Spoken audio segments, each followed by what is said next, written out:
as a gang member. But before long, the channel would go silent, having had no uploads since, with the main reason being that QBA had been arrested. Unfortunately for him, QBA would be blown in for his role in the crime, essentially becoming the fall guy for the event, as he would eventually admit to having dissolved the bodies, as well as doing the same thing to even more victims, left behind from at least 3 separate hits. In aiding in the case against him, police would actually use snippets of the songs he'd post to YouTube as evidence on trial, as he often rapped about the gang activities as well as specific instances that authorities believe may have actually happened. His persona and his music were no act, and QBA had been rapping from experience. But QBA's channel isn't only dark because his lyrics allude to the lifestyle he was living, but also because, looking back on his situation, you can clearly see in his songs he would frequently talk about being trapped within the gang, calling it his own hell, and implying that he wanted out, something that, upon agreeing to join, would never have been possible. His music was literally him admitting that something was wrong in his life and that he needed help, but to the millions who listened, they only thought it was art, making the channel tragic in its own way. And though this is where QBA's story ends, as he will now spend the rest of his life in prison, forever being known as a what if in the world of hip-hop, the presence of gang and cartel violence is something that is still very apparent on the dark side of YouTube, and it has been for a very long time. Most famously, 17-year-old Juan Luis Leganes Rosales, who had become well known throughout the world of social media, and specifically on YouTube, before releasing a video where he would insult the leader Yeah, of the that's very him. gang that QBA had worked for.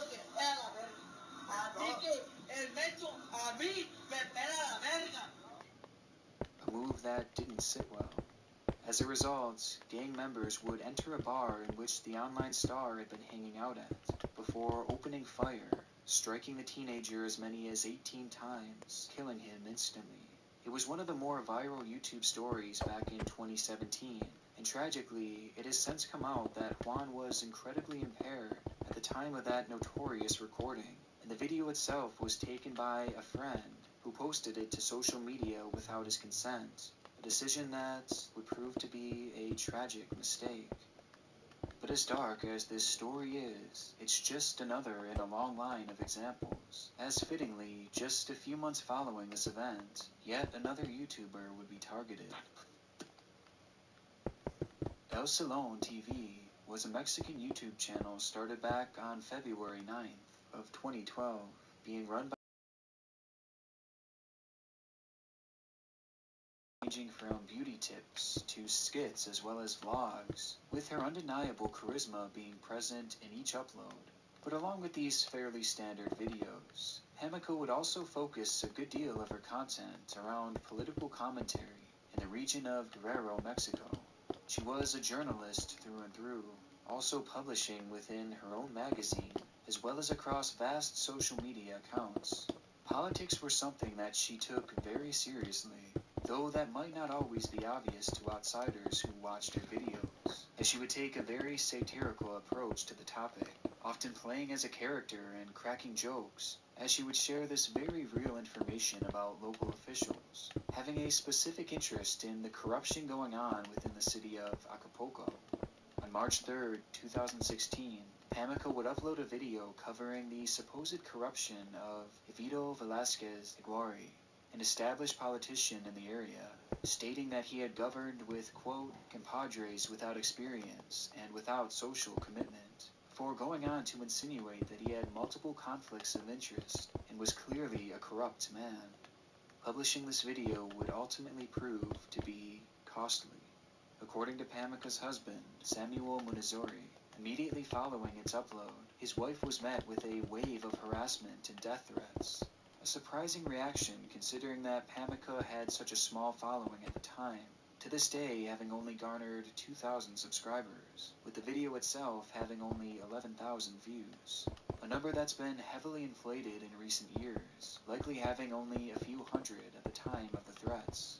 Yet the harassment for even talking about the politician, even if no one was listening, was very real. leading her husband to state that whatever may happen to him and Pamica, it will likely be at the hands of Evadillo Velasquez. But truthfully, Pamica had made more enemies than just him.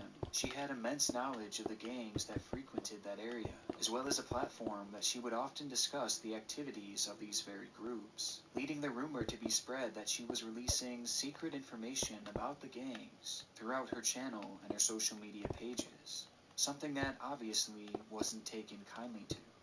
And unfortunately, well, we know where this is headed. Yep. On February 5th, 2018, Pamica would be working at a restaurant that she had owned with her husband.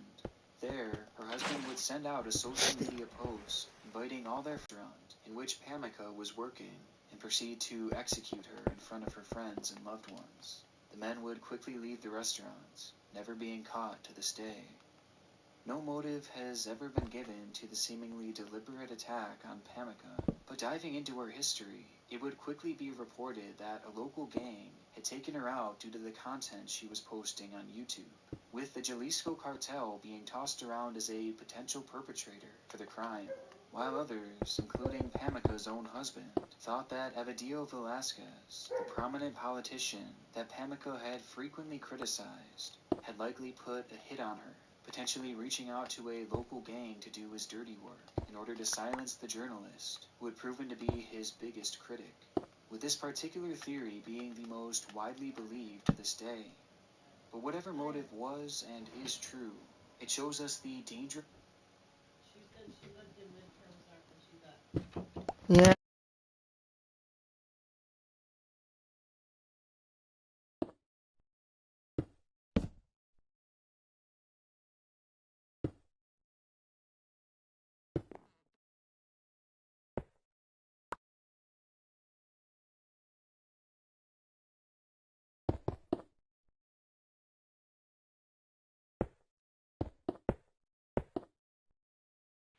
I think I'm gonna finish.